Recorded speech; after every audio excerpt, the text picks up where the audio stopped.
النجف، هنا الأمجاد تعتكف، هنا يكوى أخو الهادي الولي العالم الحصف. الوقت الآن في المهرجان المسرحي الطلابي للمسرح الابتدائي إلى المديرية العامة لتربية محافظة النجف الأشرف، حيث ستقدم مسرحية شخير آخر الليل. ستقدمها مدارس دار الزهراء الخيرية للأيتام. هذه المسرحية من تأليف الأستاذ عمار سيف، إخراج صابرين إبراهيم. مساعد المخرج وسام أياد، أزياء بنين عدنان، موسيقى علي عدنان، مو أخوة إنما صدفة، إضاءة حسين سميسم، إشراف لغوي ابتهال سميسم، الإشراف الفني الأستاذ هيثم الرفاعي، والإشراف العام الأستاذ حيدر مجهول، مع مسرحية شخير آخر الليل.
وجدته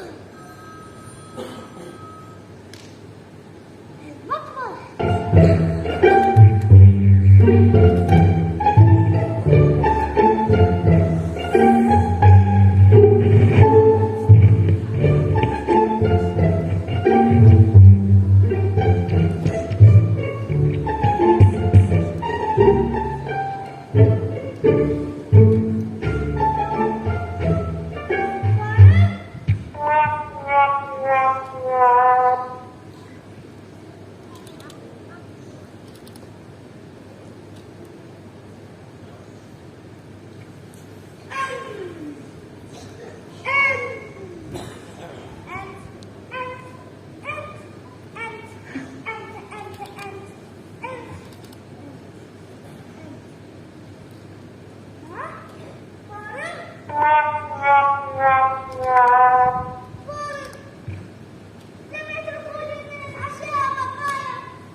نظرت إلى داخلي وقالت الحمد لله جعل القدم نظيفا لا يحتاج إلى الغسل فقد غسله بلسانه. ارجع. نعم. أنت نظيف لا تمنع نفسك من الطعام ما أكلت النصف وربما أنت تأكل بعض. أنا أكل بعض؟ نعم. أين تمشي من أمر وسط الشحون أن تتمارس فعلة التسميعة. أنا أصدق الطعام. أستغفر الله لم أقل تسمع. قلت تغافل ماما وتأكل البعض. تغافل يعني تسرق ولكن بيدك. تغافل يعني تسرق ولكن بيدك. أنا أعتقد رغم لا توجد علاقة ما بين الغفلة والسرقة. وأنا قبلت اعتذارك. أقصد ربما يتبخر عند الطعام رغم أنك مرجوع لكن كلامك صحيح. فالبعض منهم يتبخر والبعض الآخر مثل اللحوم. صح؟ اللحوم؟ كم أحب اللحوم البيضاء مثل الدجاج والسمك. أما اللحوم الحمراء مثل الكباب والمحشي. المحشي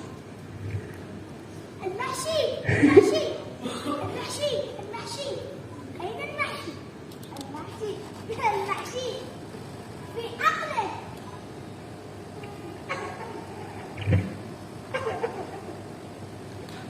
إنك مجنون لكن كلامك صحيح. وين؟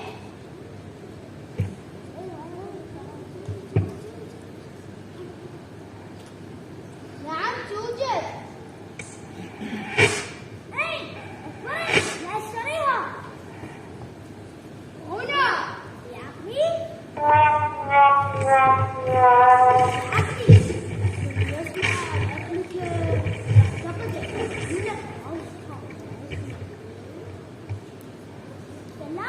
نعم لأن جميع الناس تأكل نكهة جسما إلا أنت التي تقول. أسمع فأنت ممل ومزعج وفارغ. دعني أن أتعامل في مكان آخر. أحسب الجوع الشديد ولا البطن الشديد. وأين تجد الطعام ونحن فارغون؟ من الممنوع الآن؟ ألعب أين؟ أنت طبعا. بل أنت يا فارغ. كيف؟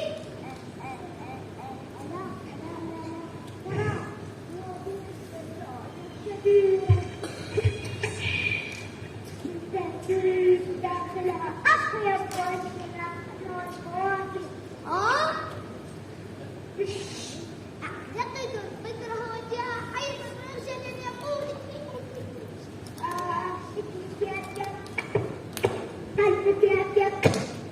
أبد الدبارة بيوم الجنازة تدفع داء جنازة بلاد السعادة. ما أحلاكم. جئت إلي بعد أن أفرحتها بالقدور متملق.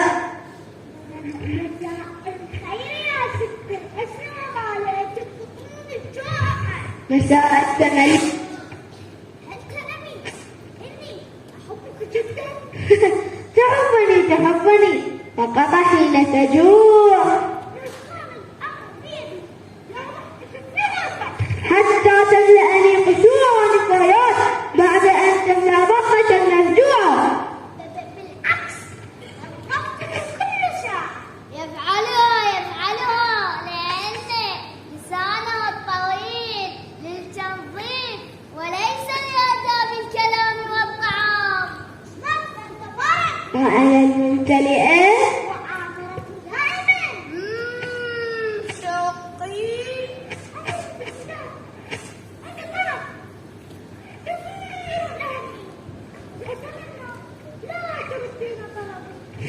وأنت كمان تفضل.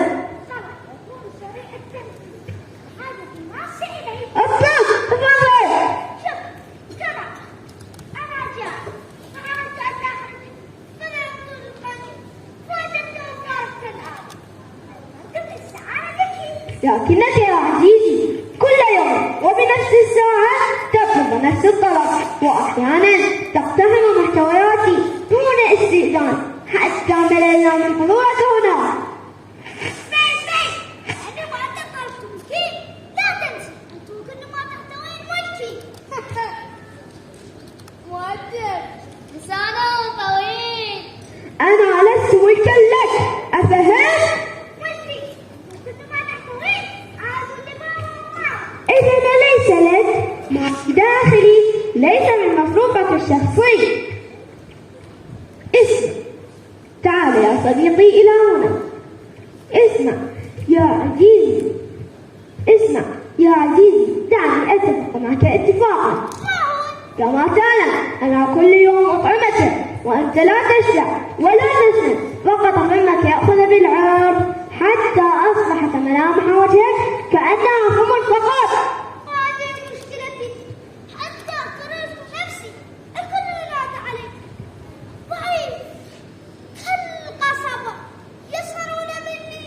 هذا يعني عندما تصبح سمينا تعتقن على وجه الله. بالتأكيد إنه لا يقول الصدق بل الصدق وكل الصدق.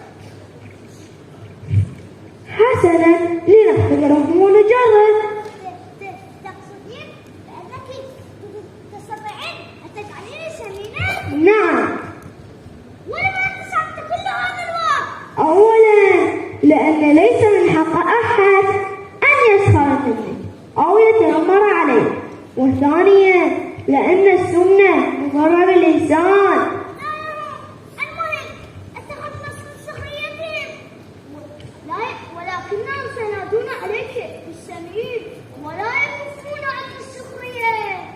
يا كلمة السمين يا الله ما أحلاها. سمين سمين سمين، أنا سمين أنا سمين أنا سمين أنا سمين أنا سمين. اسمع يا عزيزي،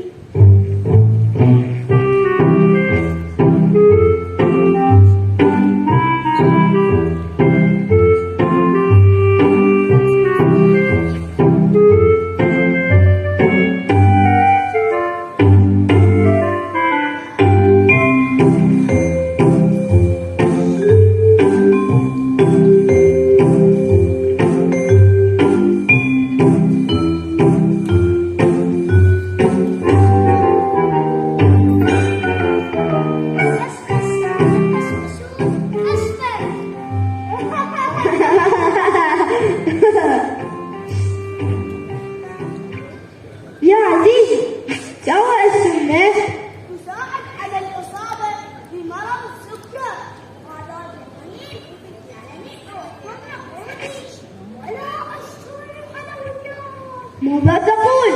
وربما تصاب بتصلب الشرايين وقلبك يصبح ضعيفا ولا يساعدك على اللعب.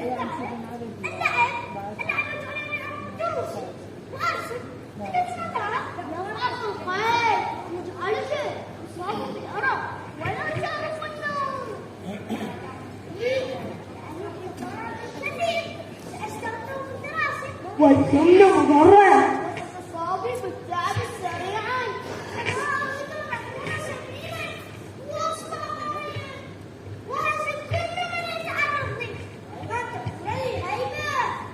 أنت من طلب؟ لا حول ولا قوة إلا بالله، فلا تلومني بعد الآن. خذ هذه التفاحة تناولها. إذا خذ ما تريد كل وقت.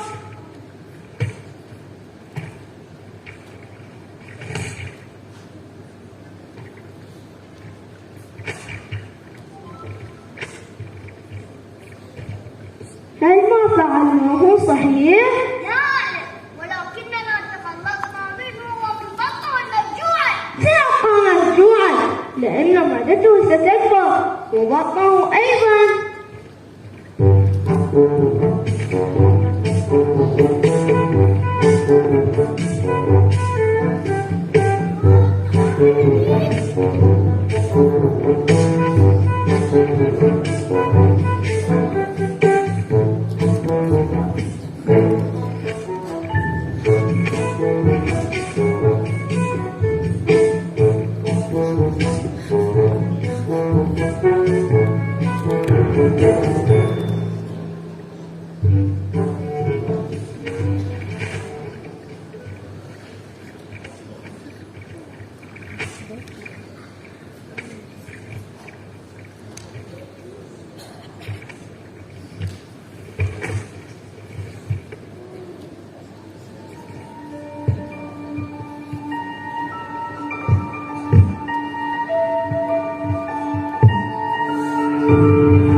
ما بك؟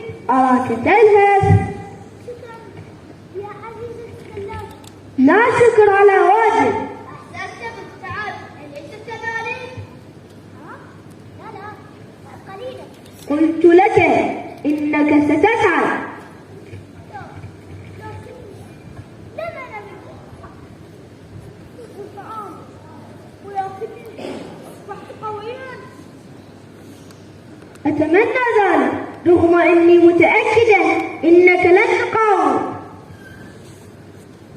جئت حتى أعطيتك جدتي وهذه فرصتي. قفوا فجأة معه وهو صغير العقل. جئت واصل. أنا أستقبل يا قد.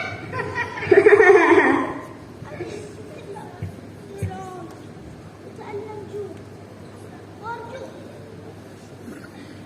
أتوسل بك وأعيني بتهدأ معدن. يا عزيزي فعلنا لك ما تريد كي نتخلص من توسلك. لكني جاء فعلا هذه المرة. وسابقا سابقا لم أكن دائما، لكني كنت أتخلص من ضعفي. أعطني شيئا أكله وأعطيك هذا آخر مرة. لا أقوى على الشيء حتى في منامي بدأت أشخط وأسمع صوتي يشتغل بابا وماما. ربما ما قاله الثلاجة صحيح. لا بل هو صحيح. ما هو الحل؟ ماذا سأفعل؟ ليس الثلاجة.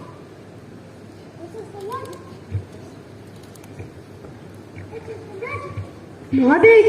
تناديني بصوت خافت جدا. صراخك المعتاد. أبتعد كما كنت سابقا. لا نستطيع. كيف لا تستطيعون؟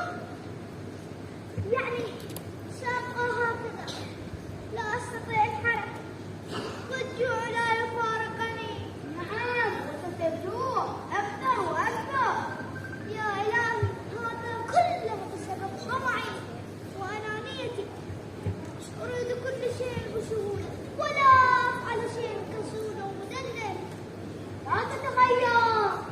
توعدنا بأنك تنفذ كل ما نطلب منك؟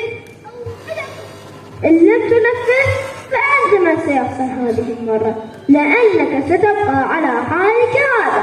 إني سأنفذ. هل أنت جاد فعلا؟ نعم جاد فعلا. أحسن. إذا عليك أن تأكل في اليوم 3 وجبات طعام فقط. حاضر. إن تترك أنانيتك. حاضر. لا تأكل الحلويات. الداب تنميع قليلة وليس كل يوم. الحمد لله. حاضر. تمارس الرياضة باستمرار. حاضر. أطيع أوامر والديك. حاضر. وسأنفذ أوامرك. تنام مبكرا وتصحو مبكرا. حاضر. تحترم كل من حولك. حاضر. لأن كل ما ذكرتما هو مفيد لي. حين تطبق كل ما طلبنا منك ستعود كما كنت أو أفضل قليلا. كيف يكون جسمك رشيقا؟ الجسم السليم في العقل السليم. تقصد العقل السليم في الجسم السليم.